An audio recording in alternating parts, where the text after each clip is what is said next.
Hey there everyone, Jason DePaola here from the Edge Strength and Conditioning, and today I just want to talk about as we all get older, and I'm getting on to be nearly 47 this year in a couple of months time. As we get older, our bodies are going to deteriorate, and that's just a sad fact of life. But we must get into the gym and must start strength training and improving our muscles, getting long lean muscles and improving our flexibility and mobility. But before I go into that, if you're watching us on YouTube, please head over to the subscribe button, hit subscribe on my YouTube channel, we'd most appreciated. Also, while I'm here, I'm going to put on my link to my Instagram account. If you could go onto my Instagram account, follow me on that. A lot more content on there, hints, tips about strength training, integrated strength and conditioning, what I do for my training for my clients. So if you can go on that, it'd be much appreciated. So yeah, what I'm talking about is older adults, so the dad bod scenario. As we all get older, we're all going to put on a little bit more weight. Now, personally, I'm not a father myself, okay, I'm 46, but I'm not a father, but I do have trained people that are fathers that have 2 or 3 kids. I've even trained some people that have grandkids and even great grandkids. So we need to keep our muscles supple and our bone density supple. So I'm going to just quickly explain. So I'm going to read off my laptop just behind the camera because I've put some pointers down there, but I probably will forget, because if you see my videos, I do forget things all the time. So as we get older, we need to focus on these things. We need to focus on building muscle.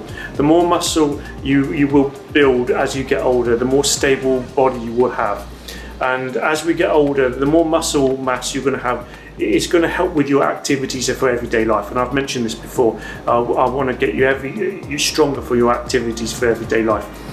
So the things like just walking around, walking up and down the stairs, things like stopping us from falling over, and also it will help us improve our bone density. As we get older, we don't want to break our bones. I don't particularly want to go into the hospital with in a cast or broken shoulder, broken arm or anything like that, just by falling over in the street or in the kitchen or anything like that. So we've got to think about building muscle. This is going to help a stable body, and it's going to help us more flexible, more mobile.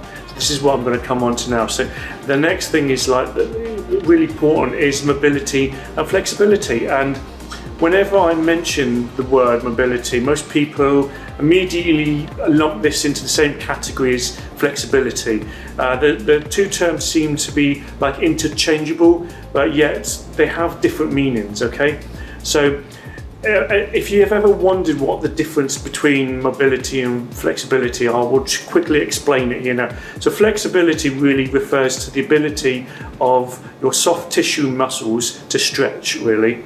And your mobility, on the other hand, is an umbrella term for many elements that contribute to movement with full range of motion, including muscle tissue joints, joint capsules, motor control, and soft tissue.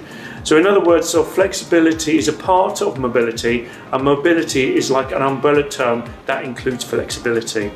So if you can understand that, so the more mobile we come will prevent injuries, and the quality of life, like simple things like tying up shoelaces or playing with our grandkids, will be greatly improved. Okay, so think about a range of motions. When we're younger, our frame of motion with our shoulders.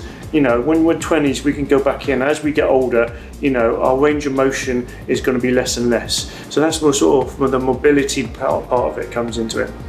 So if we're lacking in our daily functions and we don't keep our muscles supple and long, this will have a shorter and shorter range of motion and that. So like I say, if you're in your early 20s, you'll have a good range of motions in your shoulders, not just your shoulders, legs. I can't show you here, but be able to stretch your legs, be able to kick high or to do side swings, anything like that with your legs will get less and less. So you need to keep those muscles supple all the time. So this as people go into the gym, mobility and flexibility is quite often overlooked in fitness routines. And if you don't integrate this is why I say integrated strength and conditioning. This is what I do. And another thing I say, the foundation of of health starts with strength.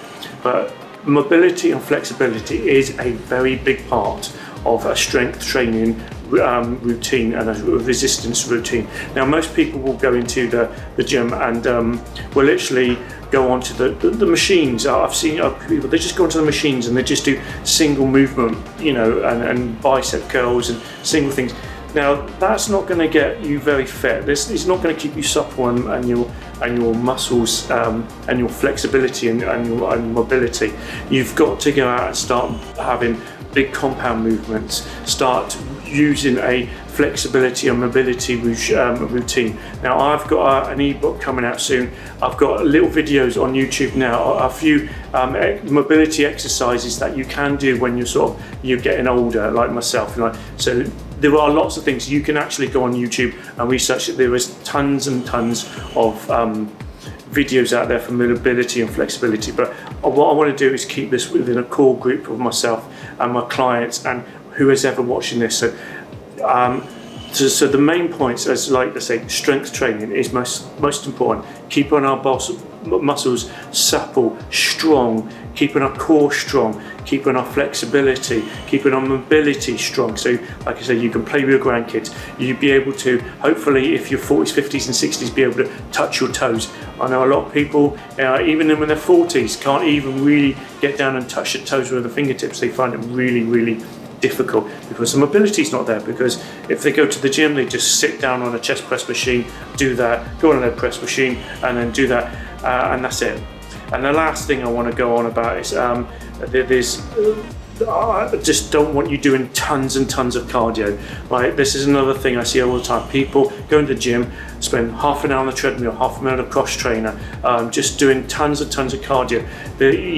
You're not going to lose weight by that. If you want to lose weight, you're not really going to get fit, from that. So you're just using your aerobic systems, and I'll explain this on another video or on another Instagram post about. We have 3 energy systems. And really we have to work all 3 energy systems to be fit and healthy and have a good active lifestyle. So this is what I say, I want is sort of your everyday activities for life is really most important, especially as we get older.